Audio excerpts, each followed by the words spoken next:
90% दुकानदार ये गलती करते हैं, तो आप ये गलती मत करना, इसलिए मैं ये वीडियो आज आपके लिए बना रही हूँ।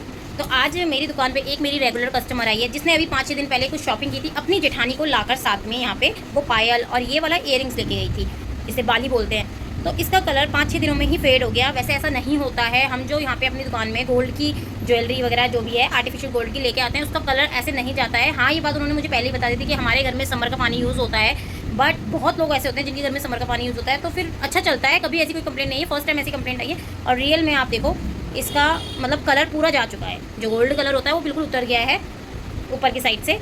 तो वो कस्टमर आज खुद आई थी, उसकी जो जेठानी थी वो नहीं आई थी, सिर्फ जो मेरी कस्टमर है वो आई थी। तो उन्होंने कहा कि आपसे मैं 5-6 दिन पहले ये लेकर गई थी और इसका कलर इतनी जल्दी फेड हो गया। अगर ये 1 महीना भी चल जाता तो मतलब हम फिर भी सेटिस्फाई होते हैं, मगर अभी ये 5-6 दिन में ही चला गया, ये वो जो भी है।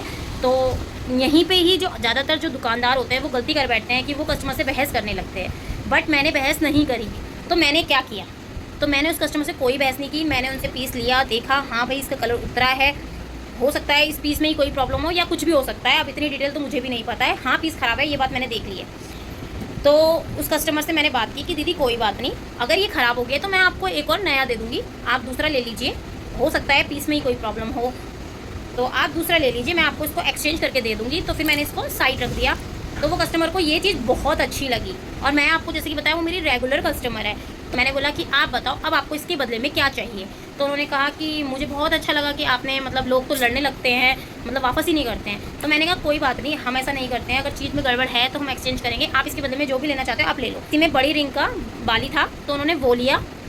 उसके साथ साथ वो मुझे प्रॉफिट भी करा के गई, क्योंकि वो मॉर्निंग में आ गए थे, अभी मॉर्निंग का टाइम है। वो मुझे प्रॉफिट भी करा के गई हैं। वो इतनी खुश हो गई थी, उन्होंने अपने लिए भी एक ईयरिंग लिया सुई धागे वाला, और उसके बाद उन्होंने 2 पायल परचेज़ किए मुझसे 200 रुपये की। तो आप सोचो, या तो मैं इसमें ही 50 रुपये अपने बचा लेती, उनसे लड़ झगड़ के उनको नहीं करती रिटर्न, इससे मेरा कस्टमर ख़राब हो जाता। और सिर्फ 40-50 रुपये बचा लिए मैं, ना बचाते हुए मैंने उस कस्टमर को मैंने 350 के अराउंड सामान बेचा है। 350 नहीं, 450 के आसपास, क्योंकि 200 की उन्होंने पायल लिया और एक उन्होंने सुई धागा वाला ईयरिंग लिया अपने लिए, क्योंकि मैंने उनको डिस्काउंट भी दिया थोड़ा। तो आप ये देखिए, अगर मैं इस पर 50 रुपये बचाती तो क्या वो 450 रुपये मेरे मिलते। और सबसे बड़ी बात, अच्छा इससे मुझे क्या नुकसान होता है, इससे मुझे 3 नुकसान होते हैं जो कि मेरी शॉप के लिए बिल्कुल अच्छे नहीं है, मेरे लिए अच्छे नहीं है और किसी भी शॉपकीपर के लिए बिल्कुल अच्छे नहीं है। तो सबसे पहले एक तो मेरा रेगुलर जो कस्टमर है वो चले जाता और वो दोबारा वापस नहीं आता। दूसरा, वो अपने आसपास की औरतों को और मेरे एरिया में जो लोग हैं उनको 10 लोगों को ये बात बताता कि मैंने उनके साथ ऐसा ऐसा किया है, और उनसे व्यवहार मेरा ख़राब हो जाता। और तीसरी सबसे इम्पॉर्टेंट बात, अगर मैं उनको जाने देती तो क्या मैं वो 450 रुपये कमाती या गवाती। इसीलिए हमेशा छोटी मोटी चीज़ों के चक्कर में अपना ग्राहक कभी मत जाने दो, क्योंकि जो कस्टमर होता है वो हमारे लिए सबसे इंपॉर्टेंट है। ये 50-60 रुपये तो हम दोबारा कमा लेंगे, और मैंने उससे ज़्यादा ही कमा लिया। उनका आना मेरे लिए ही बेनिफिट था। आप लोग देखिए, 450 का मैंने सामान बेच दिया मॉर्निंग में, तो वो मेरे लिए ही तो बेनिफिट था उनका आना। तो मुझे नहीं लगता कि मतलब मुझे इसमें कुछ नुकसान हुआ है, मेरे लिए तो कस्टमर मॉर्निंग में अच्छा ही आया है। तो हमेशा थोड़ी अगर अपनी बचत के बारे में आप कम सोचेंगे तो हमारे लिए सबसे इम्पॉर्टेंट होता है हमारा कस्टमर, क्योंकि कस्टमर जितना जुड़ा रहेगा, अब वही कस्टमर बाहर जाके सभी लोगों को बताएगा कि ऐसे पीस ख़राब निकल गया था बट उन्होंने वापस ले लिया।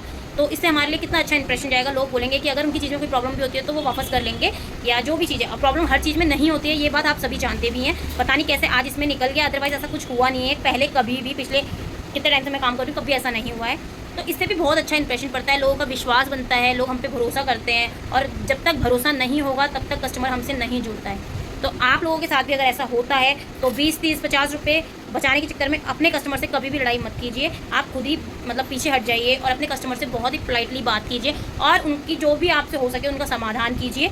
और कस्टमर हमेशा, अगर आप इस तरीके से कस्टमर से बने रहेंगे तो कस्टमर हमेशा आपसे जुड़ा रहेगा। इस बात को आप ध्यान रखिए। तो यही थी आज की इम्पॉर्टेंट बात, क्योंकि मॉर्निंग में वो कस्टमर आया तो मैंने सोचा क्यों ना आपको ये बात बताई जाए। तो बस आज का ये वीडियो इसीलिए था। तो कौन कौन अपनी शॉप पे ये ट्रिक अपनाता है कमेंट में ज़रूर बताना। मिलते हैं नेक्स्ट व्लॉग में, तब तक के लिए थैंक यू, बाय बाय।